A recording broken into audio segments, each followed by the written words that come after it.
Bonjour, bienvenue sur le plateau de Hub Africa TV. Nous sommes en direct ici à Casablanca au Maroc à l'occasion de la 7e édition de Hub Africa, plateforme des entrepreneurs et des investisseurs en Afrique sous le thème de l'Open Innovation au service de la PME. Alors il s'est passé beaucoup de choses durant ces 2 jours avec des plénières, des conférences, des masterclass, des B2B qui ont accueilli plus de 5000 participants, start-up, entrepreneurs, porteurs de projets aussi, venus des 4 coins du continent.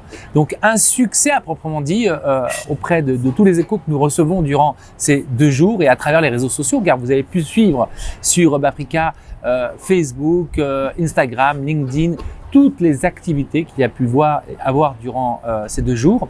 Mais cette Hub Africa, cette édition a été marquée par la présence de personnalités très importantes, qui plus est la présence de Madame Amena Gurib Fakim, qui n'est autre que la 6e présidente de Maurice et qui est avec nous. Donc nous avons l'honneur de clôturer ce plateau avec la présidente, la 6e présidente de Maurice, qui nous fait l'honneur d'être avec nous. Donc vous savez, elle nous a partagé, elle nous a transmis justement sa passion d'entrepreneur, de femme entrepreneur, parce que derrière une femme, une personnalité politique, il y a aussi une femme entrepreneur et c'est un immense honneur de l'avoir parmi nous. Madame la présidente, ravie et enchantée de votre présence. Merci beaucoup, merci pour votre accueil. Alors, vous nous avez envoûté, vous avez envoûté tous ces entrepreneurs, ces jeunes, parce que vous avez parlé sans langue de bois. Vous êtes venu avec une optique très claire de montrer que tout est possible en vain, qu'il faut y croire, qu'il faut avoir confiance en soi et que l'entrepreneuriat, c'est une aventure, avant tout une aventure humaine et c'est un combat de tous les jours. Alors vous, à travers votre expérience, premièrement, comment vous avez découvert justement cet écosystème marocain, africain, Casablanca, Hub Africa, qui est quand même une première aussi pour vous? Oui, c'est ma toute première au Hub Africa, mais je dois avouer que j'étais totalement bluffée de voir l'enthousiasme autour de la thématique entrepreneuriale et aussi de voir les success stories, comme on a vu tout récemment. Alors moi, je m'étais lancée dans l'entrepreneuriat sans avoir cet écosystème chez moi à Maurice. Alors pourquoi j'ai lancé? Parce que quand je travaillais à l'université, tranquillement, mes travaux de recherche, vous savez, j'ai développé la thématique des plantes médicinales et ce qui m'a poussé vraiment pour aller vers tout ce qui est entrepreneurial, pour développer la filière que je voulais faire, c'est qu'un jour j'étais aux États-Unis et je voyais des gens qui faisaient de la promotion de leurs produits, des produits pour réglementer le taux de sucre dans votre système, dans votre sang, sans dire que c'était un composant anti-diabète. Alors là, vous savez, tous travaux demandent une validation scientifique, un quotient scientifique.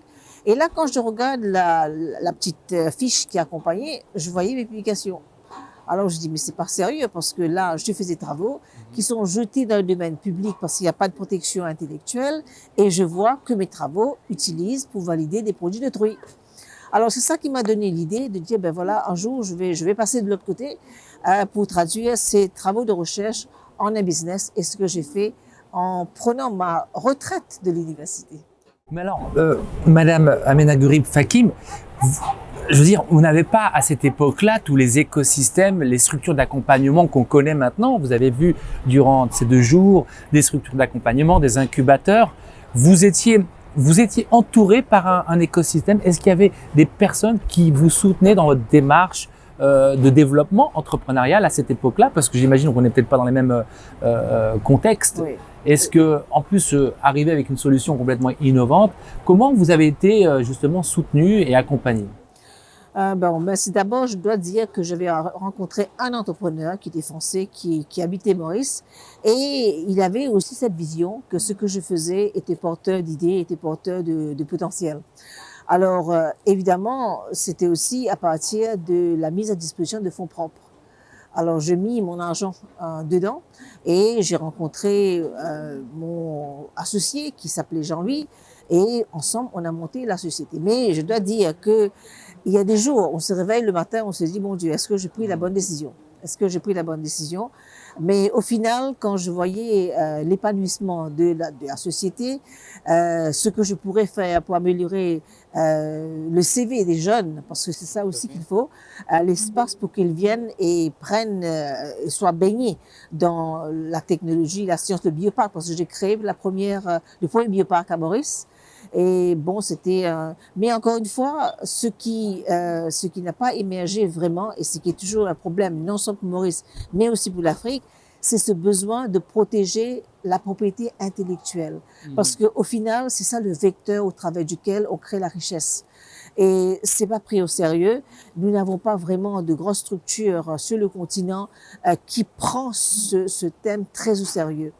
Et c'est peut-être là où le bas blesse, et peut-être c'est un petit peu le cheval de bataille de Africa Hub, de voir comment les États, et au niveau de l'Union africaine, mettent le paquet pour protéger tout ce qui est propriété intellectuelle, et que l'Afrique aussi, les pays et les institutions développent des produits, des solutions locaux.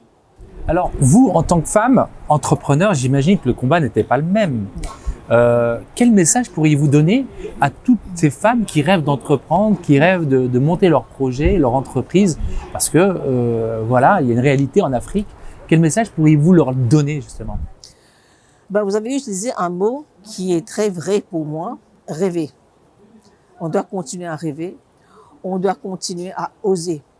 Parce que prise de risque, c'est très important dans l'entrepreneuriat.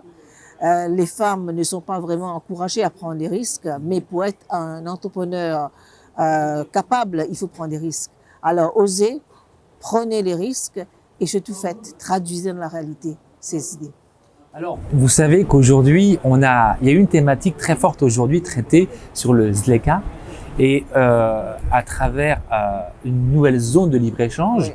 Comment vous, un pays, j'ai pas envie de dire petit parce que c'est un grand pays, l'île Maurice, pour ceux qui ne le connaissent pas, cette petite île située tout au bas du continent, comment cette île trouve sa place dans cette Union africaine pour pouvoir peut-être apporter des innovations, des nouveautés? Quel est on va dire le secret aussi de votre rayonnement sur le continent? Bon, d'abord, vous avez dit, il faut bien mettre les choses dans le contexte. Nous sommes petits.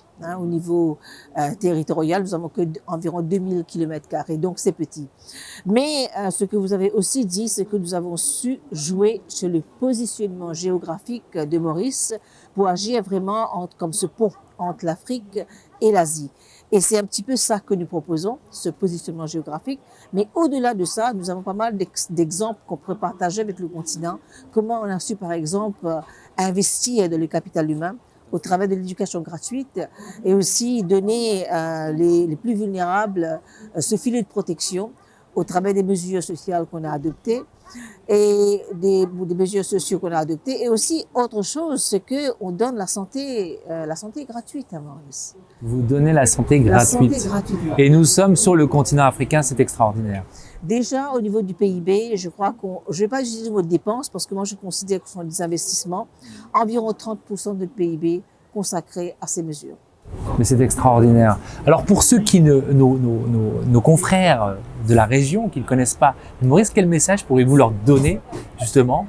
Quelle invitation pourriez-vous leur lancer à venir découvrir Maurice?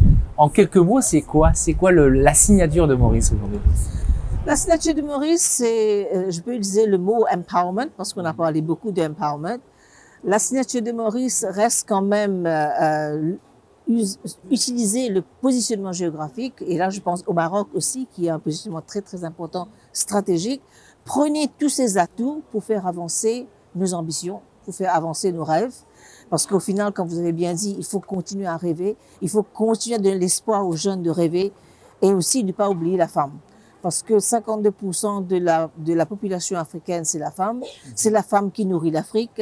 La femme a beaucoup de talent. Et un oiseau ne peut pas voler avec seulement une pédale. Il faut avoir les deux ailes. Merci, c'était Amina Gurib Fakim, 6e présidente de Maurice, une femme qui nous a comblés durant ces 2 jours à l'occasion du Hub Africa et qui nous espérons retrouver à nouveau pour d'autres éditions, Inch'Allah, et même dans l'année, vous êtes chez vous. Merci. Merci. Merci, à bientôt.